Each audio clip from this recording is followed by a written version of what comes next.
පින්වත්නි ධර්ම ශ්‍රවණයට පළමු පන්සිල් සමාදන් වීමට নমස්කාරය කියන්න.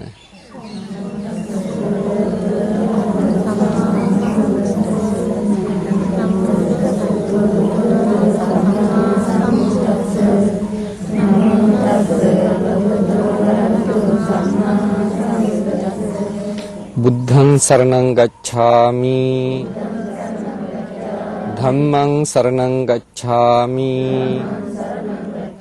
සංඝං සරණං ගච්ඡාමි ဒ ුතියම්පි බුද්ධං සරණං ගච්ඡාමි ဒ ුතියම්පි ධම්මං සරණං ගච්ඡාමි ဒ ුතියම්පි සංඝං සරණං ගච්ඡාමි තතියම්පි බුද්ධං සරණං ගච්ඡාමි තතියම්පි ධම්මං සරණං ගච්ඡාමි තතියම්පි සංඝං සරණං ගච්ඡාමි පානාති පාතා වේරමණී සික්ඛාපදං සමාදියාමි අදින්නා දාන වේරමණී සික්ඛාපදං සමාදියාමි කාමේසු මිච්ඡාචාරා වේරමණී සික්ඛාපදං සමාදියාමි මුසාවාදා වේරමණී සික්ඛාපදං සමාදියාමි සුරාමේරය මජ්ජපමා දට්ඨානා වේරමණී සික්ඛාපදං සමාදියාමි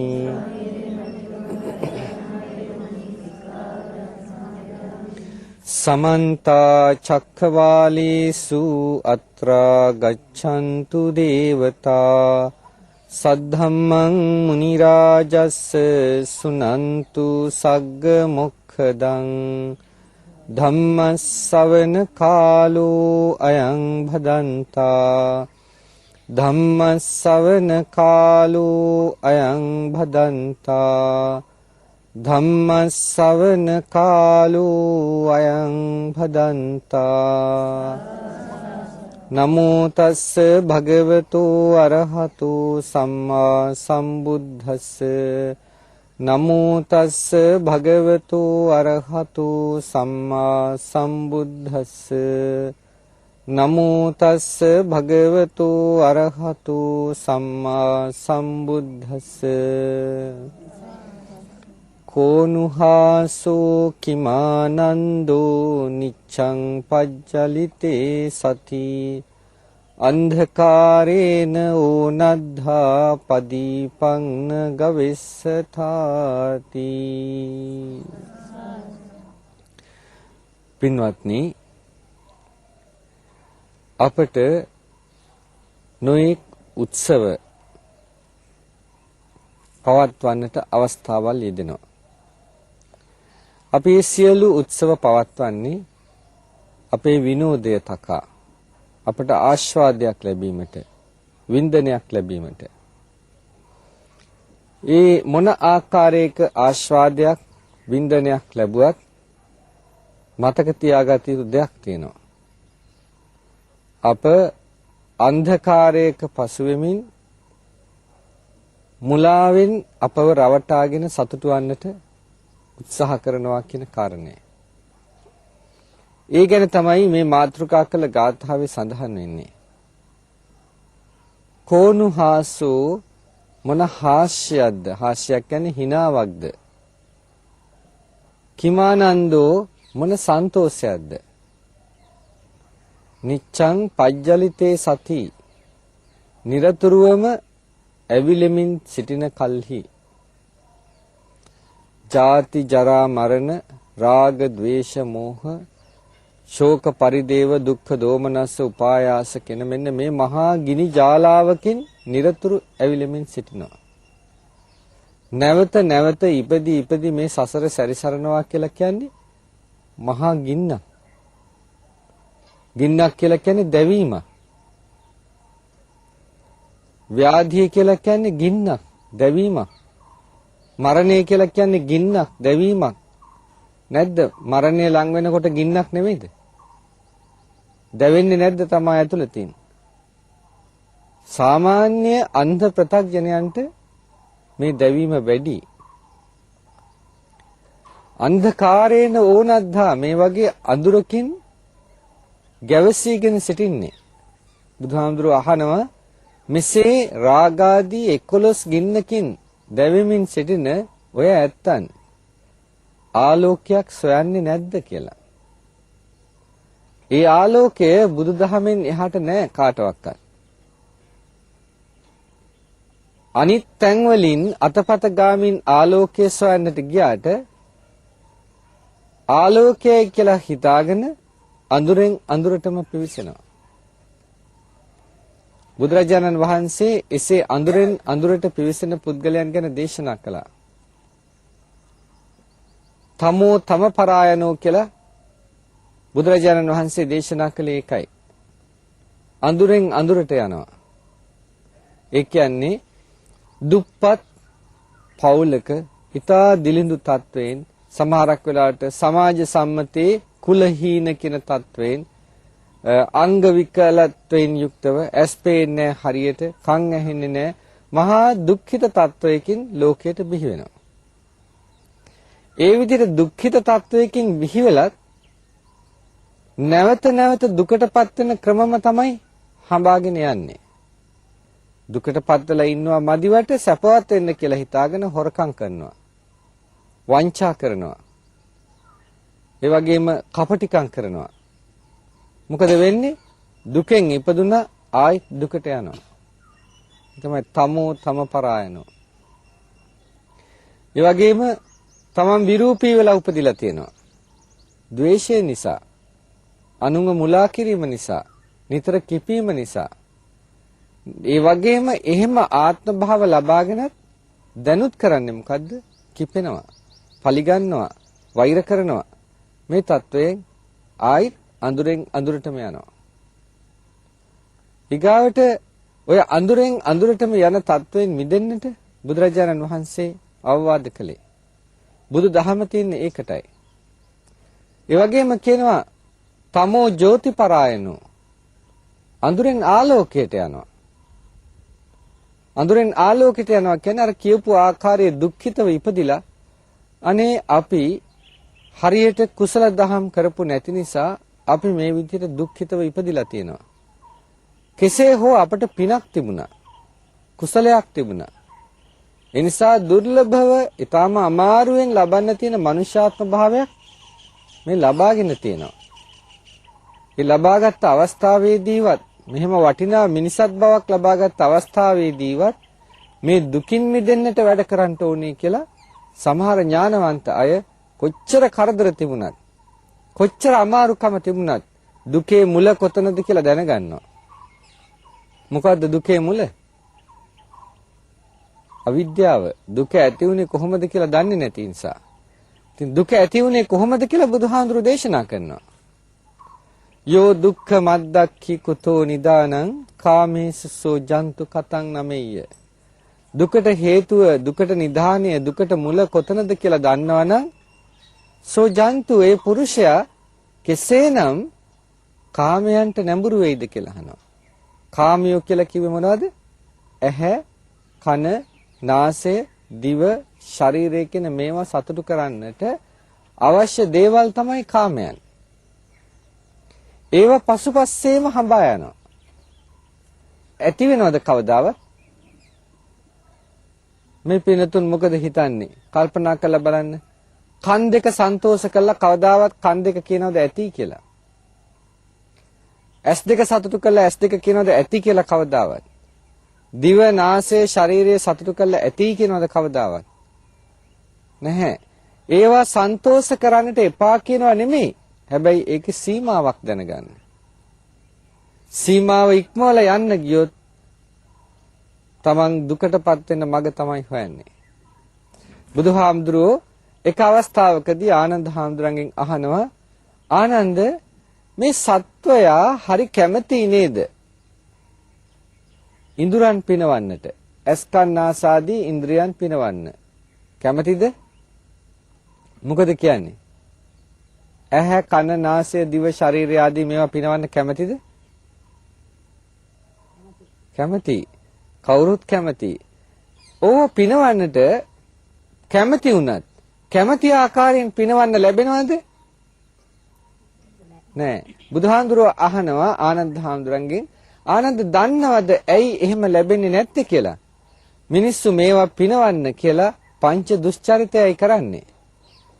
දුෂ්චරිත කියලා කියන්නේ වැරදි හැසිරීම. මේවා සන්තෝෂ කරන්නට වැරදි විදිහට හැසිරෙනවා. පස් ආකාරයකින් වැරදි විදිහට හැසිරෙනවා. ඒ නිසා කවදාවත් ඒ බලාපොරොත්තු වන සතුට සැනසෙල්ල ලබන්නට බැහැ කියලා දේශනා කරනවා. අස්කන්නාසාදී ඉඳුරන් පිනවන්නට කියලා අනුන්ගේ ජීවිතවලට හිංසා කරනවා. නැද්ද හිංසා කරන්නේ?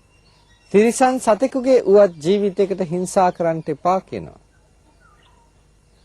එයි අනුන්ට කරන හිංසාව තමන්ට විපත පිණිස පවතිනවා. හිංසා සැපක් ලබන්නේ නැහැ. බුදුරජාණන් වහන්සේ දේශනා කරනවා බොහෝ ලෙඩ සහිත පුද්ගලයෙක් වෙන්නේ ඇයි? අඩු ආයුෂෙන් මැරෙන්නේ ඇයි? විරූපීව උපදින්නේ ඇයි? මේ වෙන කිසි දෙයක් නිසා නෙමෙයි. එවැනි ආත්ම භාව ලබන්නේ අනුන්ට හිංසා කිරීම, සත්ව ඝාතනය කිරීම මේ නිසා. පින්වත්නි, කවුරු කොහොම කිව්වත් සමහරු කියනවා ඔහොම කළා බෑ ආර්ථිකය දියුණු කරන්න. ආර්ථිකය දියුණු කරන්න කුකුල්ලු ටිකක් හදා ගන්නට ඕනේ, මාළු ටිකක් ඇති කරලා මරන්නට ඕනේ, ඌරු ටිකක් හදලා මරලා වික්වරට කමක් නැහැ කියලා සමහර දෙනා කියනවා. කන්න නම් ඉතින් ඕවා කරන්න ඕනේ කියලා හිත. පින්වත්නි, කවදාවත් ඒක නම් හම්බ වෙන්නේ නැහැ. දියුණුවක් ලැබෙන්නේ නැහැ. මේක සාමාන්‍ය දැනීම. ඔය ඇත්තන්ට කවුරු හරි හිංසා කරනවා නම්, නිතර නිතර පීඩා පවත්වනවා නම්, පීඩා දෙනවා නම් ඔය ඇත්තන්ට, ඔය ඇත්ත අර පීඩා කරන කෙනා කෙරෙහි නිකන් සාප සහගත නිදස නෙමෙයිද බලන්නේ? මට මේ මනුස්සයා පීඩා කරනවා කියන හැඟීමෙන් බලනවා නෙමෙයිද? සතෙකුට උනත් එච්චරයි. මං සිද්ධියක් කියන්නම් පින්වත්නි, මම දන්න සිද්ධියක්. එක ගමක අපි ගමනක් ගිය වෙලාවේදී ඒ ගමේ සිදුවෙච්ච සිද්ධියක් ඒ මහත්මයා කිව්වා. ඒ මහත්මයා ලොකු වත්තක අයිතිකාරයෙක්. හරියට මේ පොල් තියෙනවා, නොඑක් නේ පළතුරු තියෙන වත්තේ.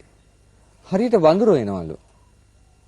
ඉතින් හුඟා කලට වඳුරෝ එලවන්න වෙඩි තියනවලු. ඒ කියන්නේ වඳුරන්ට වෙඩි තියනව නෙමෙයි, ඔය ඒ පැත්තට හරවලා වෙඩි තියනවලු. වෙඩි තියපුවාම වඳුරු ඉතින් පැනලා දුවනවා කියනවා. මේ මහත්මයා ඒක කතාව මට කියන මේ බොහොම ඉස්සර මේක කිව්වේ මට. ඒ කියනකොටත් ඒ මහත්මයා ඇඬුවා. ඒ අවස්ථාව සිහි කළා. මහත්මයා කියන එක දවසක් වඳුර ඔහොම ගෙඩි කඩ දඟලනකොට මෙයා එළියට බහැලා තුවක්කුව අරන් වඳුර ඉන්න පැත්තට වෙඩි තිබ්බලු. ඒක හිතලා කරපු දෙයක් නෙමෙයි, ඒ පැත්තට වෙඩි තිබ්බලු. ඒක වඳුරකගේ පපුවටම වැදුනලු වෙඩි පාර. ඒ වඳුරා අර වැදිච්ච තැන මෙහෙම කළා අත ගෑවලු. අත ගාලා එන ලේ ටික මෙහෙම කරලා අරගෙන වඳුරා මෙහෙම කරලා පෙන්නුවලු ඒ මහත්මයාට. අර ලේත් එක්ක තියෙන අත මෙහෙම කරලා පෙන්නුවලු. පෙන්නලා එහෙම ගහින් ඇදගෙන වැටෙනවලු බිමට. බලන්න එතකොට ඒ වඳුරා මේ ලේ ටික මෙහෙම තියලා ඒ තුවාලෙන් ලේ ටික අරගෙන මේ පෙන්නන්නේ වඳුරට මොනතරම් වේදනාවක් තියෙන්නේ නැද්ද? මොනතරම් ජීවිතය පිළිබඳ හැඟීමක් එන්නේ නැද්ද? අපි හිතනවා තිරිසන් සත්තුන්ට හිතන්න බෑ කියලා. සමහර විට පින්වත්නි, තිරිසන් සත්තුන්ට මිනිස්සුන්ට වැඩිය හොඳට හිතන්න පුළුවන්. සමහර තිරිසන් සත්තුන්ගේ ක්‍රියාකලාපයන් දෙස බලනකොට. ඔයාට හොඳ උදාහරණ තියෙනවා. නමුත් මේ කාලයෙන් ওই උදාහරණ දිදී ඉන්න නෙමෙයි, මේ එක උදාහරණයක් පෙන්වුවේ මේ පින්නතුන්ට සත්ව ඝාතනය කියන එක Tamanටම බලපාන දෙයක්. කුරා කූඹියෙකුට උනත් හිංසාවක් කිරීමෙන් වළකින්නට ඕනේ.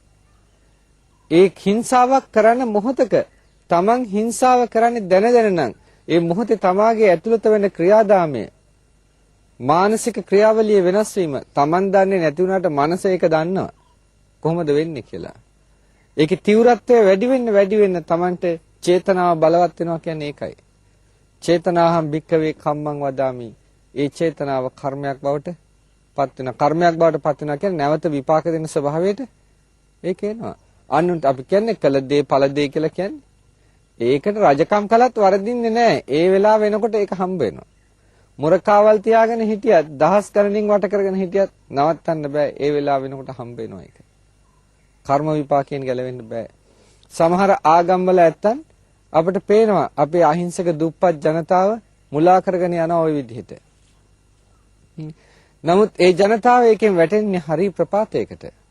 අදගෙන වැටෙනවා. බෞද්ධයන් බුදුහාමුදුරන්ගේ මේ කාරුණික ධම පිළිබඳව දැනගන්නට ඕනේ. අවබෝධයක් ලබා ගන්නට ඕනේ. බුදුදහමේ තියෙන සාරත්වය අරගන්න අසාර දේ අයින් කරන්නට. ඒ වගේම පංචේන්ද්‍රයන් පිනවන්න කියලා තව මොනවද නොකරන්නේ? හොරකම් කරනවා. අනුන්ගේ දේ ගන්නවා. නැද්ද ගන්නෙ? අල්ලපුවත් මොනවා හරි පළදාවක් තිබුණොත් එහෙම තමන්ගේ දරුවෙක් ලව්වා හරි හොරෙන් එක ගන්නවා සමහර අම්මලා. අරන් වරෙන් කියලා. පොල් ගෙඩියක් වැටෙන්න බෑ. අනිත් වත්තක. ඉක්මනට ගිහිල්ලා වැටෙන රිංගලා ගිහිල්ලා අරගෙන එන්නේ කියලා කියනවා. නැද්ද කරන්නේ?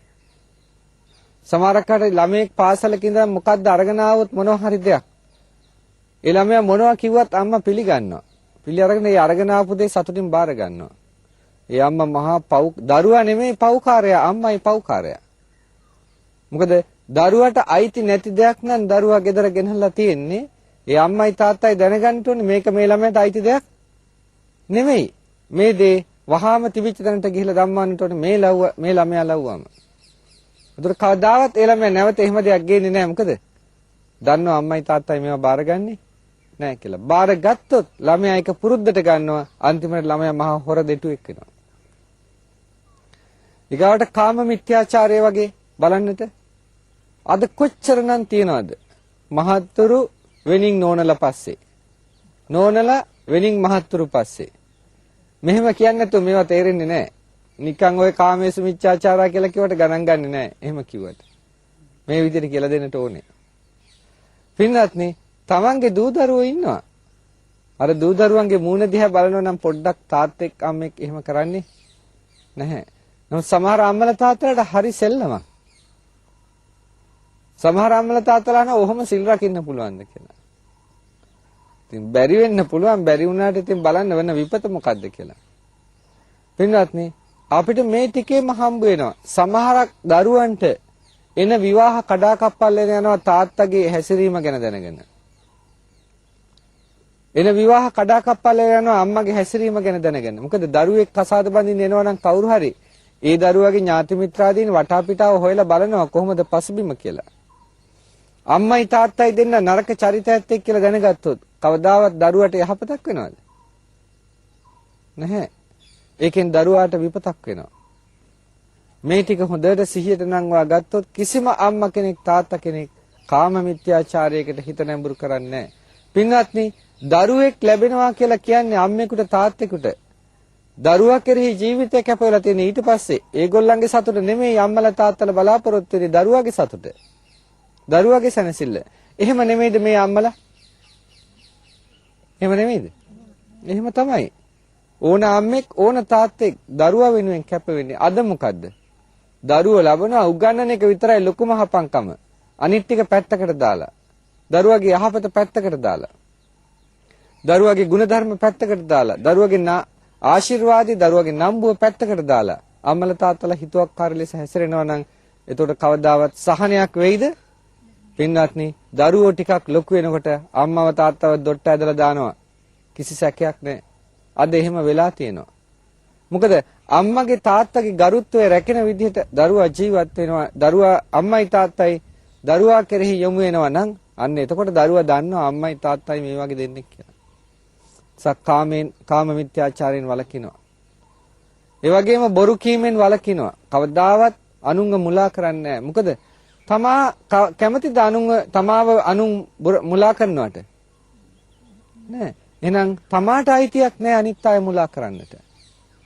සිහියෙන් නුවණින් හිතන්න. බුදුහාමුදුරුවෝ දේශනා කරන්නේ බොරු කියනවා විහිළුවටවත් බොරු කියනවා නම් ඒ තැනත්තාට කරන්න බැරි අපරාධයක් නෑ කියලා. එයි බොරු කියන තැනත්තාට ක්‍රමක්‍රමයෙන් පාපයට තියෙන විලිබිය නැති වෙනවා. නැති වෙච්චාම අනිත් ඕන එකක් කරන්නට පුළුවන්. සුරාපානය, මත්පැන් වීම. බලන්න මත්පැන් බීමෙන් වෙන හානිය කොච්චරද කියලා කියනවා නම් ඔය අපේ තාත්තලාගේ මත්පැන් බීම නිසා තාත්තලා විතරක් නෙමෙයි අම්මලාත් ක්‍රමක්‍රමයෙන් ඇබ්බැහි වීගෙන එනවා දැන්. ওই මත්පැන් බීම නිසා මුළු ජාතියක්ම වෙනසෙනවා. විග්‍රහ කළ දෙන්න කාලයක් නෑ. තව බොහෝ දේවල් විග්‍රහ කළ දෙන්න තියෙනවා මේ උත්සව සම්බන්ධයෙන්. නමුත් දැනගන්නට මත්පැන් බීම නිසා වැඩි කල මේ සිංහල ජාතිය පවතින්නේ නෑ. අම්මලා විශේෂයෙන්ම තාත්තලා ගැන කියන්න ඕනේ. තාත්තලාගේ මත්පැන් බීම නිසා මේක අහගෙන ඉන්න මේක මේ ශ්‍රවණය කරන හැම අම්මෙක්ම හැම තාත්තෙක්ම ඒ වගේම පිරිමි කියන නාමයෙන් ඉන්නවා නම් කවුරු හරි පොඩ්ඩක් දැනගන්න ඔය ඇත්තන්ගේ දුම් මත්පැන් පානය මුළු ජාතියම වඳ කරන තත්වයක් අනාගතයේදී ඇති වෙනවා කියලා ඒ කාරණේ හේතු කොටගෙන. ඊගාවට බලන්න දැන් මේවා සම්බන්ධ වෙලා ගිහිල්ලා උත්සව තියෙනවා. මොනවද ඔය ඇත්ත පවත්වන උත්සව? ඉස්සලාම මගුලනේ. මගුලුත් එක එක ආකාරයට තියෙනවානේ. උපන්දින මංගල්‍යයක් තියෙනවා. උපන්දින උත්සවය කියලා පවත්වනවානේ පුංචි දරුවන්ට. ඊගාවට තියෙනවා වැඩි විය පැමිණීමේ මංගල්‍යය තියෙනවා. ඊගාවට කරකාර බඳලා දෙන එකේ මංගල්‍යය තියෙනවා. ඊකට ඔය එක ආකාරයක උත්සව. තව ජාතික උත්සව කියලා තියෙනවා. මොනවද ජාතික උත්සව? නත්තල් උත්සව, ඒක ආගමික. නත්තල් උත්සවය ආදී උත්සව තියෙනවා. වෙසක් උත්සව ආදී උත්සව තියෙනවා. ආගමික උත්සව. ඊගාවට ජාතික වශයෙන් තියෙනවා සිංහල අලුත් අවුරුදු උත්සව වගේ උත්සව තියෙනවා. දැන් මේ උත්සව ගැන අපි කල්පනා කරලා බලමු පොඩ්ඩක්. මොකද උත්සවයක් කියන්නේ? උත්සවයක් කියන්නේ මනසේ අහිංසක වින්දනයක් ලැබලා සතුටු වෙන අවස්ථාවක් නේද? උත්සව කියලා කියන්නේ. දැන් බලන්න අපි හිතමු ඉස්සෙල්ලාම දරුවෙකුගේ උපන්දිනේ. දරුවෙකුගේ උපන්දිනයකට උත්සවයක් ගන්නවා. මොකද උපන්දිනයක් කියන්නේ? යම් දවසක දරුවා මව් කුසේ පිළිසිඳ ගත්තා. එතන ඉඳන් දරුවා මව් කුසේ වැඩිලා බිහි වුණා. අම්මගේ කුසෙන් දරුවා බිහි වෙච්චහම ඒ දරුවා වෙනුවෙන් අම්මයි තාත්තයි දෙන්න සතුටටපත් වෙනවද? අප්‍රමාණ සතුටටපත් වෙනවා. පින්වත්නි, ඒ සතුට මහා පුදුම සතුටක් බුදුදහමේ දක්වන ආකාරයට. අම්මගේ තාත්තගේ දෙන්නගේ දරු සෙනෙහස ගැන කියන්නේ. අම්මගේ තාත්තගේ සිවිය විදගෙන, මස් විදගෙන, නහර විදගෙන, ඇට විදගෙන ගිහිලා මේ ආදී වශයෙන් ඇට මිදුළු වල සැපී සිටිනවා කියලා. ඒ දරු සෙනෙහස. අර තාත්තව මරවපු අජාසත් රජුරවන්ටත් තමන්ට දරුවෙක් ඉපදුනා කියලා අහපු වෙලාවේ ඒ ඇතිවෙච්ච හැඟීම අනුව තමයි හිතුවේ අනේ මගේ තාත්තටත් මාව ඉපදිච්ච වෙලාවේ මේ වගේ හැඟීමක් මේ වගේ දරු සෙනෙහසක් ඇති වෙන්නේ නැති නේද කියලා. ඒ වගේ දරු සෙනෙහසක් ඇති වෙනවා. ඇති වෙලා ඒ දරුවාට අවුරුද්දක් ගත වුණා කියලා කියනකොට අම්මට තාත්තට ලොකු සතුටක්. දුක් මහන්සි වෙලා රෑ නිදි මරාගෙන හදලා වඩලා අවුරුද්දක් ගියා කියලා කියන්නේ ලොකු ජයග්‍රහණයක් නෙමෙයිද? ලොකු ජයග්‍රහණයක්. ඒ ජයග්‍රහණය සිහිපත් කරනවා. කොහොමද ජයග්‍රහණය සිහිපත් කරන්නේ? හොඳයි අවුරුද්දක් ගෙවුණා. ළමයාට මොකද වුනේ? ළමයා ලොකු වෙනවා කියන්නේ ඉපදුනා නම් මොකද වෙන්නේ ඊගාවට? ඉපදුනා නම් මොකද වෙන්නේ? උපන් හැම දිනාටම මොකද වෙන්නේ? මැරෙනවා. උපන් හැම දිනාම මැරෙනවා. උපන් හැම දිනාම මැරෙනවා. කොයි වෙලාවෙ මැරෙයිද කියලා නම් දන්නේ නැහැ. ඉපදිච්ච ගමනුත් මැරෙනවානේ. අවුරුද්දක් යන්න ඉස්සෙල්ලත් මැරෙනවා. අවුරුදු 2කින් 3කිනුත් මැරිලා යනවා. අවුරුදු 7 8න් 10න් 12න් 25න් 30න් ඔය කොයි වෙලාවෙ හරි මැරෙනවා. වළක්වන්න පුළුවන් කමක් නැහැ. දැන් මේ ළමයා ඉපදිලා ක්‍රමක්‍රමයෙන් යන්නේ කොතෙන්ටද? මරණය දක්වා. අවුරුද්දකින් මරණයට ලං වුණා. නමුත් ප්‍රත්‍යඥ වශයෙන් අපි සාමාන්‍යයෙන් එදිනෙදා ජීවිත ගත කරන කාමයන් ඇලුම් කරන කෙනෙක් වශයෙන් දරුවට අවුරුද්දක් ගත වුණා කියන එකේ අපි සතුටු වෙනවා. හොඳයි. ඒක වැරද්දක් නෑ කියමු. සතුටු වෙන ආකාරය දිහා බලන්නකෝ. දැන් දරුවාට අර ඉපදිලා අවුරුද්දක් ගත වුණා කියන්නේ දරුවා ජරා, ව්‍යාධි, මරණ, ශෝක, පරිදේව, දුක් දොම්නස් වලට තමයි ළමයා ආසන්න වෙන්නේ. ඒතර ළමයාව මේවටම තල්ලු කරනවද? අනේ මේ ළමයාට මේවා හිමි නොවේවා කියලා ආශිර්වාදයක් කරනවද? මේවා හිමි නොවන තත්ත්වයට ළමයාට ආදර්ශමත් වෙනවද? මොකද්ද කරන්න ඕනේ? ආදර්ශමත් වෙන්නට ඕනේ.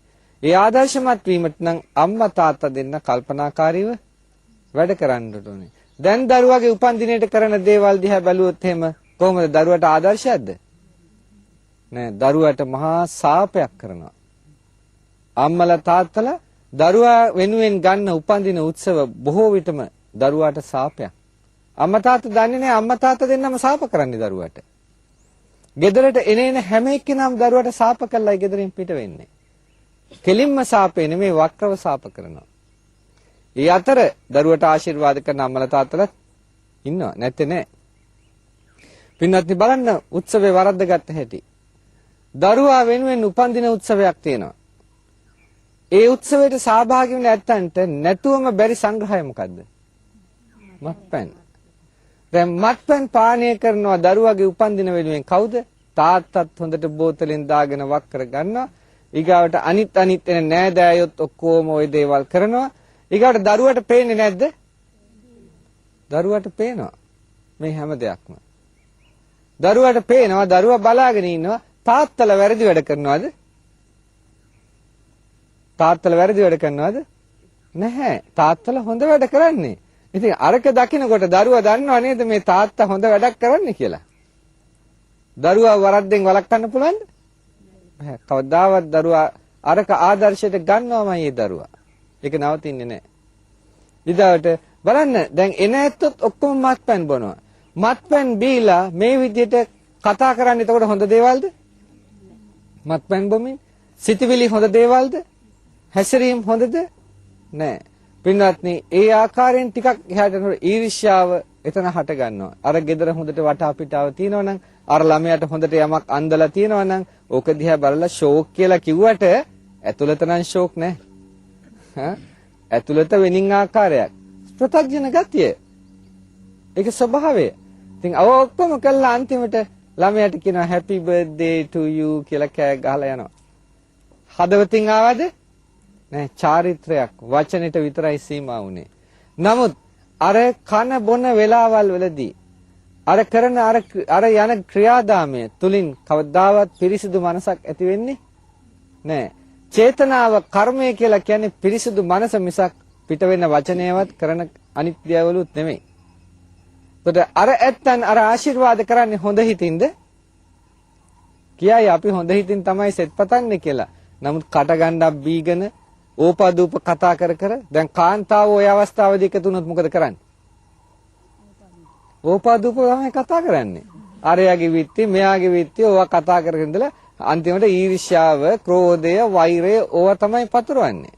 සමහර දිනෙකට මේක විෂම වෙන්න පුළුවන්. ටිකක් හිත නරක වෙන්න පුළුවන් මෙහෙම කියනවාට.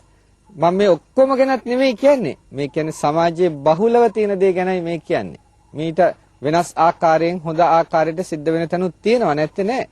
නමුත් බලන්නට අර හැම දෙයක්ම තුලින් අර පරිසරය දැන් එතන ආවනම් ඒ උත්සවයට 50 දෙනෙක්. ඒ 50 දෙනාගේම ශරීර තුලින් නික්මෙන රශ්මි ධාරාව, ශරීරයන්ගෙන් නික්මෙන රශ්මි ධාරාව මේ අපි හැම දෙනාගේම ශරීර වලින් එක්තරා රශ්මි ධාරාවක් නිකුත් වෙනවා. ඕන වෙලාවක අපේ සිත දුර්වල වෙනකොට ඒ රශ්මි ධාරාව එක විදිහක්. අපේ සිත මධ්‍යස්ත වෙනකොට ඒ රශ්මි ධාරාව තව විදිහක්. අපේ සිත රාගයෙන් රත් වෙච්ච වෙලාවට ඒ රශ්මි ධාරාව තවත් විදිහක්. තරහ ගිය වෙලාවට තවත් විදිහක්. හිත පිරිසිදු වෙච්ච වෙලාවට තවත් විදිහක්. ආලෝකයේ වශයෙන් උත් වෙනස් වෙනවා, ශක්තිය වශයෙන් උත් වෙනස් වෙනවා. දැන් අර gedara 50 දෙනාගෙන්ම නික්මෙන රශ්මි ධාරාව අර ගේ ඇතුළට පිරිසිදු වේවද? නෑ, අපිරිසිදු රශ්මි ධාරාවක්. කවුරු එල්ල කළාද මේ රැස් වෙලා තියෙන්නේ? අර අහිංසක දරුවා එල්ල කළා මේ රැස් වෙලා තියෙන්නේ. අර රශ්මි ධාරාව ඔක්කොම කාටද එල්ල වෙන්නේ? අර අහිංසක දරුවට. අන්න ඒකයි කිව්වේ දරුවට සාපයක් කියලා මේක. ඊට වැඩිය හොඳ ආශිර්වාදයක් තියෙනවා. ආශිර්වාදය කියලා කියන්නේ පිරිසිදු සිතින් කරන සෙත් පැතීමක්. සිත පිරිසිදුයි කියලා කියන්නේ අලෝභ, අද්වේෂ, අමෝහ චේතනා. ලෝභ, ද්වේෂ, මෝහයන්ගෙන් යුක්ත නැහැ, පිරිසිදුයි සිත. ඒවා අඩු කරගෙන. ඒ අතර කරුණාව, මෛත්‍රිය, දයාව, අනුකම්පාව මේවා ඉදිරිපත් වෙනවා. මෙසේ ඉදිරිපත් කරගෙන හොඳ ගුණ ධර්ම ඔබට යහපතක් වේවා කියලා ප්‍රාර්ථනා කරනවා. ඥානවන්ත අම්මලා තාත්තලා ස්වභාවය දන්නවනම් මොකද කරන්නේ? අනේ ජීවිතේ මොකද වෙන්නේ? අච්චෙන්ති කාලා තරයන්ති රත්තියෝ. කාලය ගෙවිලා යනවා ක්‍රමක්‍රමයෙන්. දිවා රාත්‍රී ඉක්ම යනවා. වයෝ ගුණ අනුපුබ්බං ජහන්ති. අනේ මේ ළමයාගේ ආයුෂයයි මේ ක්‍රමක්‍රමයෙන් ගෙවෙන්නේ. ළමයාට ආශිර්වාදයක් ලබා දෙන්න ඕනේ කියලා ඔන්න හිත පිරිසිදු කරන කුසල කර්මයක යෙදෙනවා. මොනවද හිත පිරිසිදු කරන කුසල කර්මය? පන්සලකට අරන් යනවා. අරන් ගිහිල්ලා හාමුදුරු කෙනෙක් ලව්ව පිරිත් ටිකක් කියනවා. ආශිර්වාද ලබා දෙනවා. ඊගාවට ළමයා ලව්ව තව දෙයක් කරන්න පුළුවන්. ඔච්චරට හොඳටම පාටියක් ඕනේ නම් අර ළමයාගේ වයසේ ඉන්න අනිත් දරුවෝ ටිකක් එකතු කරගන්න. එකතු කරගෙන අර ළමයා ලව්වා ඒ දරුවොත් එක්කලා සතුටු වෙන්නට යමක් කරන්නට තෑගි ටිකක් අරන් දීලා අර පුංචි දරුවන්ට තමන්ගේ දරුවා අතින් බෙදා දෙන්නේ තෑගි. මොකද සුහද වාසයක් දරුවාට පුංචි කාලේ ඉඳන්ම පුරුදු කරනවා සමාජයේ සතුටින් අනිත් එක්කලා අනිත් අයත් එක්කලා ජීවත් වෙන්නට. අවශ්‍යද නැද්ද? ඔන්න දරුවාට යහපත සිද්ධ කළා. උපන් දිනයක් දවසේ ඔබ වගේම තවත් පිරිසක් මේ සමාජයේ ඉන්නවා කියන එක දරුවගේ ඔළුවට දානවා. ඔබ වගේ සතුට වෙන්න කැමති තව පිරිසක් මේ සමාජයේ ඉන්නවා කියන එක ඔළුවට දානවා. ඒක හරි අවශ්‍ය දෙයක්. ඒ වගේම තව ටිකක් සල්ලි තියනවා නම් යෙදෙන්න පුළුවන් නම් ඔන්න අපිටම එක හාමුදුරු නමක් හරි සංඝයාගෙන් වඩම්මනවා ගෙදරට. ළඟම පන්සලට ගිහිල්ලා කියනවා ස්වාමීනි මගේ පුතාගේ උපන්දින එනවා මට දානයක් දෙන්න ඕනේ පුතා වෙනුවෙන් හාමුදුරු කෙනෙක් දෙන්නකෝ. ඔබ වහන්සේ වඩින්න කියන්න එපා. මට හාමුදුරු කෙනෙක් දෙන්නකෝ. එතකොට සංඝයාගෙන් හාමුදුරු කෙනෙක් කියලා ගත්ත ගමන් ඒක සංඝික දානයක් වෙනවා එක නමකට උනත්. ඔය ඇත්තන්ට බැරිද කරන්න? පුළුවන්. මහා සංඝික දානයක් ඒක. 100 නමක් වැඩමුවේ නැති වුණාට 10 නමක් වැඩමුවේ නැති වුණාට 5-6 නමක් වැඩමුවේ නැති වුණාට පන්සලට ගිහිල්ලා කියන්න මට සංඝයාගෙන් එක නමක් දෙන්න කියලා. අර සංඝයාගෙන් කියලා ඉල්ල ගන්න. සංඝයාගෙන් කියලා ඉල්ලනකොට ඒක සංඝිකයි. ඔබ වහන්සේ කියලා අරමුණු කරලා ඉල්ලන්න එපා. පෞද්ගලික කරලා ඉල්ලන්න එපා. එතකොට ඕනෑම දුප්පත් කෙනෙකුට බැරිද සංඝික දානයක් දෙන්න මාසෙකට සැරයක්? පුළුවන්. ඒ සංඝික දානේ ආනිසංස සීමා කරන්න බෑ. හැබැයි ඒ ආනිසංස ලැබෙන්නට නම් තමන් හොඳට පන්සිල් රකින්න කෙනෙක් වෙන්නට ඕනේ. පන්සිල් රැකීමේ උත්සාහවත් අඩු ගණනේ තමන් ගාව තියෙනවා නම් ඒ කාන්තේම පින්වත්නි මේ ආත්ම භාවයේදී ඒ දානේ ආනිසංස ලැබෙනවා. මැරිලා නෙමෙයි මේ ආත්ම භාවයේ ඒ ආනිසංස ලැබෙනවා. අපි දන් දෙනවා. ඒ වුණාට කෝ අපි සිල් රකින්නේ නැහනේ. සිල් රකින්නේ නැති නිසා දෙන දානේ ආනිසංස ලැබෙන්නේ නැහැ. බලන්න සිල් රැකලා දාන දෙන්න ඔය යදින්න යන්නට ඕනේ නැහැ කොහක්වත්. එක එක්කෙනාගේ පස්සේ ආගම් වෙනස් කර කර දඟලන්න යන්න ඕනේ නැහැ මේ සුළු සුළු ලාභ තකා. තමන්ට තමන්ගේ ශක්තියෙන් ලාභ ලබන්නට පුළුවන්. සැනසෙල්ල එනවා පින්වත්නි. ඊගාවට ඒ විතරක් නෙමෙයි. තවත් උත්සව තියෙනවා. අපි හිතමු දැන් හෙට අනිද්දාට ඔය එනවා තව උත්සව ඔය ඇත්තන්ට. ඔය උත්සව අතරෙදි සමහරක් වෙලාවට වෙන්න පුළුවන් දරුවෙකුගේ පොටහල උත්සවයක්.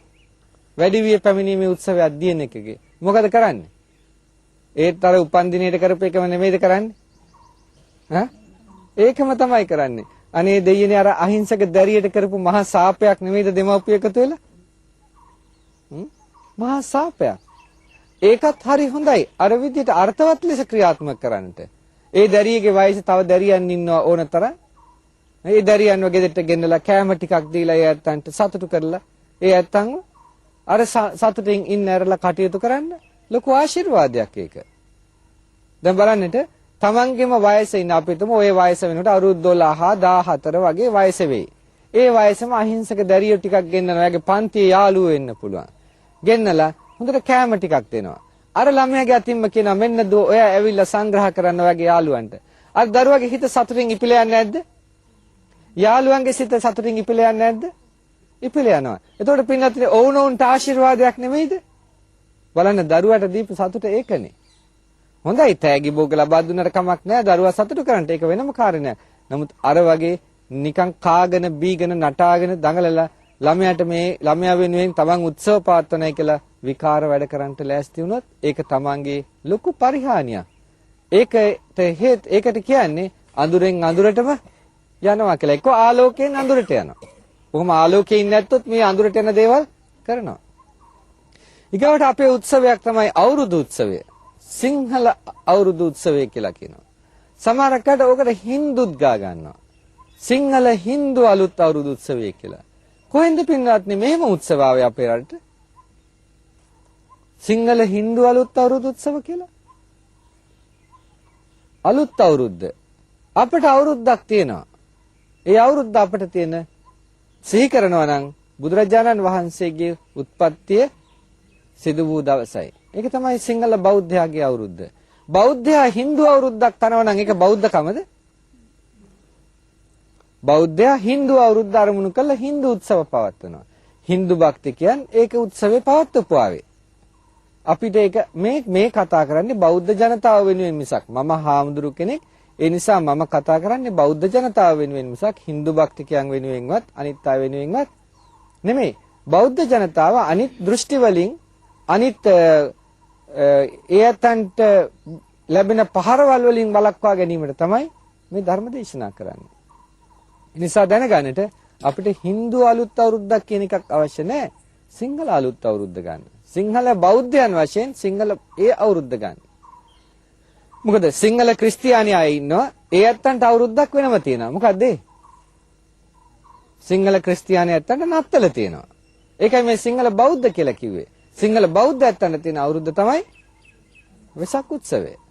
ඒකට හින්දු ඇත්තන්ට තියෙන අවුරුද්ද ඒ සූර්යයා අදහන බැවින් ඒක සූර්ය සංක්‍රාන්තිය මුල් කරගෙන ඒ අවුරුද්ද ගන්නවා. ඒ අවුරුද්ද අරගත්තට ඒක අපි අනුගමනය කළ යුත්තක් නෙමෙයි. හැබැයි ඔය එකතු වෙච්ච තියෙනවා සමහරකට හොඳ සංකල්ප. කොයි තැනකත් හොඳ දේ තියෙනවා. හොඳ දෙයක් ක්‍රියාත්මක කළාට කමක් නැහැ. දැන් බලන්න අපි සිංහල අවුරුද්ද වෙනුවෙන් මොකද්ද කරන්නේ? සිංහල අවුරුද්ද ළඟ ළඟ එනකොට මොනවද කරන්නේ? ඉක්මනට ලෑස්ති වෙන්නේ මොකටද? අලුත් ඇඳුම් ටිකක් ගන්නට. පළවෙනි කාරණේ. ඉතින් අලුත් ඇඳුම් අඳින්න ඕනේ සිංහල අවුරුද්දට විතරද? මේ සිංහල හින්දු අවුරුද්දට විතරද අලුත් ඇඳුම් අඳින්න ඕනේ? හරි පුදුම වැඩක් නෙමේක. මේ සිංහල අලුත් අවුරුද්දට විතරක් නැත්තම් සිංහල හින්දු අලුත් අවුරුද්දට අලුත් ඇඳුම් අඳින්න ඕනේ කියලා අනේ අර කාල සීමාව තුල මෙච්චර කල් විකිරෙන්නේ නැතුව තීච්ච බඩු ටික ඔක්කොම දාගන්නවා වෙළඳ එළියට. දාගෙන ලාභ කළා කියලා බෝඩ් එකකුත් ගහලා තිබුණට වැඩිය කරනකට ඒක විකුණ ගන්නවා. ඉතින් එහෙම නෙමෙයි සාමාන්‍ය කාලයකට ගිහලා ඇඳුමක් ගත්තාම ඊට වැඩිය ලාභයි. පින්වත්නි ලාභ කළා නෙමෙයි කවදාවත් වැඩියෙන් වෙළඳන් වෙන කාලෙට මුදලාලිලා බඩු ලාභ කරනවද? දැන් දන්න ඕන කෙනෙක් මේ සිංහල අවුරුද්ද කාලෙට ඕන තරම් ඇඳුම් විකුණන්න පුළුවන් කියලා රෙදි විකුණන්න පුළුවන් කියලා. එතකොට මේගොල්ලෝ කවදාවත් මේ ඔය ඇත්තන්ට ලාභයට බඩු මිල අඩු කරනවද? නෑ පින්නත්නි. ඒකේ මිල අඩුවෙන් ගන්න ඕන නම් පොඩ්ඩක් අර විකිරෙන අඩු කාලෙට ගිහිලා අර ගන්නට ඕනේ. ඒක නිසා අනේ අපි කැමති ඔය ඇත්තන් අවුරුද්දට විතරක් නෙමෙයි හැමදාම අලුත් ඇඳුම් අඳිනවා නම්. මේ අලුත් ඇඳුම් අඳින්න එපා කියන එක නෙමෙයි. කියන්නේ හැමදාම අලුත් අඳින්න අඳින්න. නිතර අවුරුද්දක් බල ඉන්නට ඕනේ නෑ ඕකට. මොකද අවුරුද්දක් බල ඉන්න ගිහිල්ලා කරන්නේ මොකද්ද? කාලය කාදාන ඔක්කොම තමන්ගේ තියෙන සල්ලි ටිකත් විනාශ කරගන්නවා. විනාශ කරගෙන අන්තිමට අවුරුද්ද ඉවර වෙනකොට මොකද වෙලා තියෙන්නේ? දුක නැද්ද? වේදනාව නෙමෙයිද අවුරුද්දෙන් පස්සේ? අවුරුදු කනවා සතුටින්. අනේ කාලය ඉවර වෙලා අවුරුද්දෙන් පස්සේ සුසුම් හෙලනවා මොකද මේ අපිට උනේ කියලා. නැද්ද ඕක වෙන්නේ? ඒ කාන්තෙන්ම වෙනවා. ඉතින් අවුරුදු කෑවද? අවුරුදු කෑවා නෙමෙයි අවුරුද්ද අපිව කාලා බලනකොට. ඒක තමයි සිද්ධ වෙලා තියෙන්නේ මේ. ඒ නිසා පින්වත්නි ඔය මෝඩ වැඩ කරන්න එපා. අනිත් එක බලන්න අවුරුද්ද නිමිති කරගෙන නැකත් ක්‍රියාවක් තියෙනවා. මොන කාලා කන්නි කමක්ද කියන්නේ? නැකත් ක්‍රියාවක්. දැන් ඔන්න කන එක ඔක්කොම නවත්තලා ඉන්නවා බලාගෙන බඩගින්නේ. හැබැයි කන වෙලාව පොඩ්ඩක් පහු වෙලා යනවනේ ඒකටත් කොහොම හරි උපක්‍රමයක් යොදා ගන්නවා.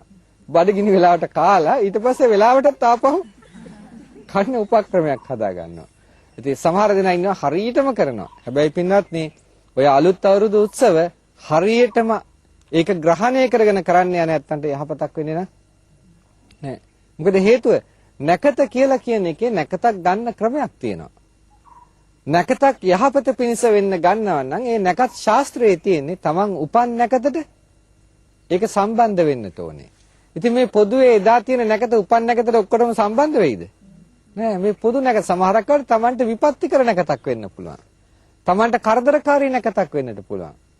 එහෙම නැකතක් වෙලා තමන් බොහොම මේ දැඩිව මේක ග්‍රහණය කරගෙන මේ අලුත් අවුරුද්ද පටන් ගත්තොත් අලුත් අවුරුද්ද යහපතක් වෙයිද?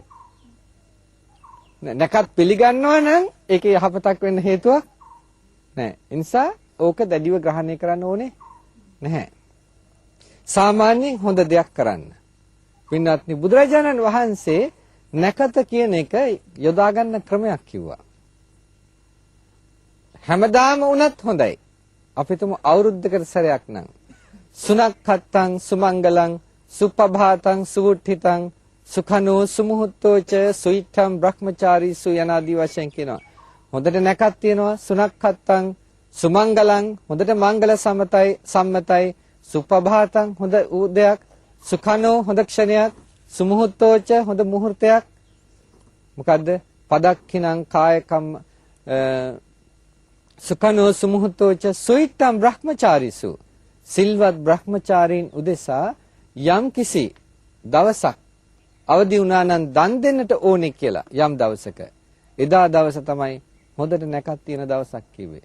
හොඳයි සිංහල අවුරුදු දවස ආපු ආවේ සූර්යයා මීන රාශියෙන් මේෂ රාශියට සංක්‍රමණය වෙන දවසේ කියලා කියනවනේ. ওই වෙලාවම හොයන්න ඕනේ නැහැ. උදේ පාන්දර අවදි වෙනකොට අද උදේ පාන්දර මම පන්සලට යන්නට ඕනේ මොකක් හරි හදාගෙන. හොඳට උදේ පාන්දර තෙරුවන් නැමදලා වන්දනා කළා පිරිත් ටිකක් කියලා තමන් පිරිසිදු පුද්ගලයෙක් වෙලා කිරිබත් ටිකක් හදාගෙන කැවුම් ටිකක් හදාගෙන යන්න පන්සලට. පන්සලට ගිහිල්ලා පන්සලෙත් බුද්ධ පූජාවක් තියලා සංඝයා වළඳවලා එදා දවස ආරම්භ කරන්න. ආරම්භ කළ අදිෂ්ඨාන කරන්න මම මේ අවුරුද්දේ මගේ අගුණ දුර්වලකම් දුරු කරගන්න පුද්ගලයෙක් වෙනවා කියලා. හොඳ අදිෂ්ඨානයක්ද? ඔව්. අවුරුදු දවසකට පිරිසිදු අදිෂ්ඨානයක් කරන්න උදේ පාන්දර. ඒක තමයි අවුරුද්ද කියලා කියන්නේ. මොකද අවුරුද්දක් කියලා කියන්නේ ක්‍රමක්‍රමයෙන් ආයුෂ ගෙවි යනවා. අවුරුද්දක් ගෙවි කියලා කියන්නේ දැන් අපි හිතමු 98 අවුරුද්දක් කියලා කියමු. ඒක 97 අවුරුද්දක් කියමු. 96 අවුරුද්දක් කියමු. අවුරුද්දෙන් අවුරුද්ද ගෙවිලා ගියා. ගෙවිලා ගියා කියන්නේ අවුරුද්දෙන් අවුරුද්ද වලපල්ලට ගියා කියන එකයි. ඒතකොට ඒකටයි මේ ලෑස්ති වෙන්නේ. එහෙනම් එතෙන්ට තමයි අපි අවුරුද්දෙන් අවුරුද්ද ලෑස්ති වෙන්න ඕනේ. අවුරුද්දක් ගිය තැනදී කල්පනා කරලා බලන්න ඉදිරි වසර එනවා. ඉදිරි වසර එනකොට ওই දවස් එනකොට කල්පනා කරලා බලන්න කොහොමද ගිය අවුරුද්දයි මේ අවුරුද්දයි දෙක. මේ අතර කාලේ මගේ මොකද්ද දියුණු වෙලා තියෙන්නේ? මගේ යම්කිසි දියුණුවක් තියෙනවද? ආර්ථික වශයෙන් වේවා, සදාචාර වශයෙන් වේවා, ආගමික වශයෙන් වේවා මොන ආකාරයකින් හරි බලන්න දියුණුවක් තියෙනවද කියලා. හැම ආකාරයෙන්ම දියුණුව අවශ්‍යයි. ආගමික අංශයෙන් විතරක් නෙමෙයි. උත්සාහයෙන්, වීර්යයෙන් වැඩ කරලා තමන්ගේ ආර්ථික වශයෙන් හරි දියුණුවක් හදා ගන්නට ඕනේ. දැන් අදිෂ්ඨාන කරනවා නම් අවුරුද්දක් උදා වෙනකොට ලබන අවුරුද්දේ මම මීට වඩා වීර්ය කරන්න ඕනේ. මම මත්පැන් බොන පුද්ගලයෙක් නම් ලබන අවුරුද්දේ මම මේ යන අපරාධ වියදම නවත්තන්නට ඕනේ. සිගරට් බොන කෙනෙක් නම් මම මේ යන අපරාධ වියදම නවත්තන්නට ඕනේ. නවත්තලා මගේ දියුණුවට මම වැඩ කරන්නට ඕනේ. දැන් මේක අදිෂ්ඨාන කරනකොටම සීලයත් රැක්කා නෙමෙයිද? සීලයත් රැක්කා. යම්කිසි සිල්පද සමුදා එකක් දෙකක් හරි රකින්නවා. ඊගාට අනිත් සිල්පද රකින්නවා කියන එකත් අමාරු කාරණයක් නෙමෙයි. අවුරුද්ද අවසාන ඒ අවුරුද්ද ආරම්භයේ හරි එක අවුරුද්දක අවසානයේ හරි හිතනවා මම ලබන අවුරුද්ද තව ටිකක් හොඳ පුද්ගලයෙක් වෙන්නට ඕනේ. සිල්වත් පුද්ගලයෙක් වෙන්න ඕනේ. ගුණධර්ම වඩන පුද්ගලයෙක් වෙන්නට ඕනේ. ඒ නිසා මෙහෙම අවුරුද්දක් ගත වෙලා ඊළඟ අවුරුද්දේදී කල්පනා කරලා බලනකොට යම්කිසි සුවයක් ලබනවා නම් ඒ සුවය කෝටි ගණන් හම්බ කරලා ලබන්නට බෑ. අත්ති සුඛං, භෝග සුඛං, අනන සුඛං, අනවජ්‍ය සුඛං කියලා සැප හතරක් තියෙනවා. අත්ති සුඛං කියලා කියන්නේ යමක් කමක් හම්බ කරගත් එකේ සැපය.